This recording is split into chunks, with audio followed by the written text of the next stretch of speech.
Kehadiran komputer dan berbagai alat TIK yang lain memicu perkembangan teknologi secara pesat.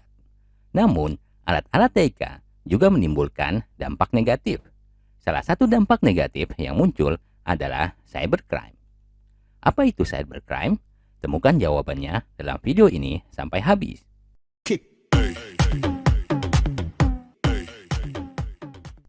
Cybercrime atau kejahatan dunia maya berarti tindakan kriminal yang dilakukan di dunia maya. Kejahatan ini tentu memanfaatkan kecanggihan komputer, internet, maupun alat TIK yang lain. Meskipun tidak terlihat, bukan berarti dampak jenis kejahatan ini hanyalah ringan. Cybercrime bahkan dapat mengakibatkan kerugian yang jauh lebih besar dibandingkan kejahatan biasa. Pelaku cybercrime dapat melakukan kejahatan lintas negara, bahkan lintas benua. Hal ini disebabkan penggunaan internet oleh si pelaku. Karena internet menghubungkan komputer-komputer di berbagai belahan dunia, tentu korban kejahatan dapat berasal dari seluruh dunia. Berikut beberapa jenis cybercrime yang sering terjadi.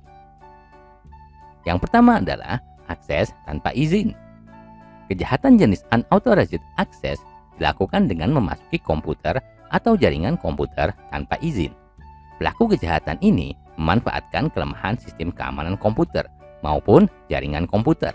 Si penjahat menyusup ke komputer untuk mencuri data, melakukan sabotase, atau hanya sekedar menguji keahlian yang ia miliki.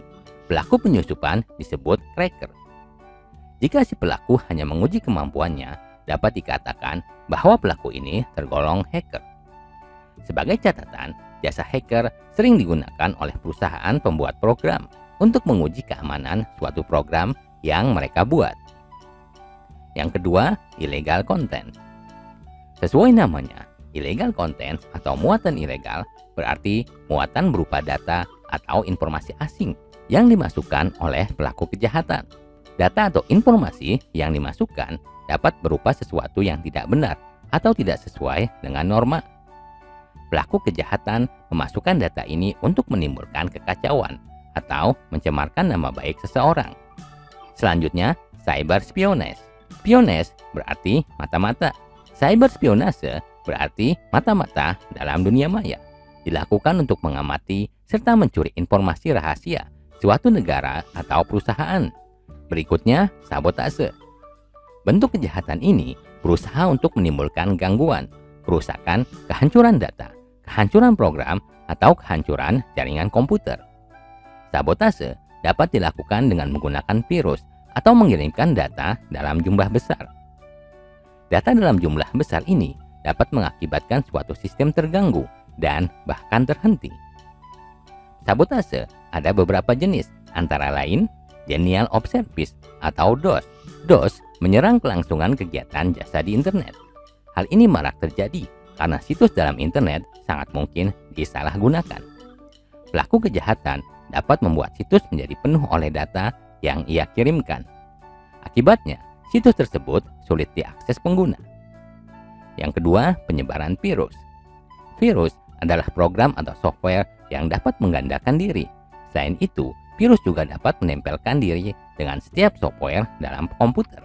Virus dapat menghilangkan data, mutasi mesin, hingga merusak jaringan. Pelaku kejahatan dapat mengirimkan virus melalui email dan file yang diunduh atau download dari suatu situs. Koneksi komputer yang terinfeksi virus biasanya berubah menjadi lambat. Sistem atau software sering mati, atau komputer melakukan pekerjaan yang tidak sesuai dengan perintah kita. Ketiga, penyebaran worm. Worm adalah program yang dapat berjalan sendiri. Jenis program ini dapat berpindah-pindah dari satu komputer ke komputer lain melalui jaringan yang terhubung. Worm memperbanyak diri dengan cepat, sehingga memori dalam komputer atau jaringan komputer menjadi penuh. Jika memori penuh, komputer tidak dapat menjalankan operasi dengan baik. Bahkan, mungkin pula komputer yang terkena worm sama sekali tidak dapat digunakan. Berikutnya, phishing. Phishing dilakukan untuk mengecoh korban sehingga si korban memberikan data ke dalam situs yang telah pelaku siapkan. Situs yang disediakan direkayasa sehingga menyerupai situs resmi milik perusahaan tersebut. Data pribadi yang diincar, misalnya ID atau identitas, password, dan nomor PIN. Selanjutnya, aneka data pribadi tersebut digunakan pelaku kejahatan untuk kepentingan pribadi. Berikutnya, carding. Sesuai istilah yang diberikan, carding adalah kejahatan seputar penggunaan kartu kredit. Pelaku kejahatan menggunakan identitas kartu kredit orang lain untuk kepentingan pribadi. Identitas ini biasa dicuri pelaku ketika pemilik kartu kredit melakukan transaksi di internet. Carding dilakukan saat pemilik kartu kredit sedang melakukan transaksi online. Dengan cara tertentu, pelaku kejahatan menembus jaringan komputer yang digunakan untuk melakukan transaksi. Setelah itu, pelaku kejahatan merekam data-data kartu kredit. Dengan data kartu kredit inilah pelaku kejahatan melakukan transaksi untuk kepentingannya sendiri. Berikutnya, penipuan menggunakan telepon seluler. Kamu, saudaramu, atau tetanggamu mungkin pernah menerima SMS bahwa kamu menjadi pemenang suatu kuis atau memperoleh pulsa gratis. Namun, hati-hati dengan SMS seperti itu. Jangankan memperoleh sepeser uang, bisa-bisa kamu malah rugi jutaan rupiah. Ya, SMS yang kamu terima termasuk penipuan yang memanfaatkan kemajuan teknologi. Korban penipuan SMS ini banyak sekali. Jadi, kamu harus berhati-hati jika menerima SMS yang berisi pemberitahuan penerima hadiah. Aneka dampak negatif dari kehadiran alat TIK telah dipikirkan pemerintah. Dari hasil pemikiran ini lahir dua undang-undang. Undang-Undang Hak Cipta dan Undang-Undang Informasi dan Transaksi Elektronik.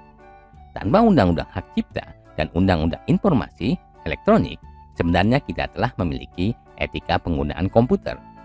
Etika ini dinamakan 10 kode etik penggunaan komputer atau the 10 Commandments of Computer Ethics. Etika ini dikeluarkan oleh Computer Ethics Institute. Isi ke-10 kode ini sebagai berikut. 1. Jangan menggunakan komputer untuk melukai atau menyakiti orang lain. 2. Jangan mengganggu kinerja komputer yang digunakan orang lain. 3. Jangan memata-matai data orang lain. 4. Jangan menggunakan komputer untuk mencuri. 5. Jangan menggunakan komputer untuk membuat saksi palsu. 6. Jangan menyalin atau menggunakan software yang tidak kamu beli dengan sah. 7. Jangan menggunakan sumber daya komputer orang lain tanpa penghargaan yang layak. 8. Jangan menyalahgunakan keahlian orang lain. 9. Pikirkan baik-baik dampak yang mungkin timbul dari program atau sistem komputer yang kamu buat atau rancang. 10. Selalu gunakan komputer dengan pertimbangan baik-baik, serta hormati orang lain. Coba pahami 10 kode etik tersebut. Sebenarnya, kode etik tersebut sudah mengatur tata cara pencegahan dampak negatif akibat penggunaan komputer. Jika pengguna komputer memegang teguh kode etik, tentu kejahatan akibat penggunaan TIK tidak akan ada. Bagaimana jika ada pengguna komputer yang bandel? Pengguna ini dapat terkena sanksi hukum. Sanksi ini tidak ringan. Demikian video kali ini. Sampai jumpa di video lainnya. Jangan lupa untuk klik like, share, dan subscribe.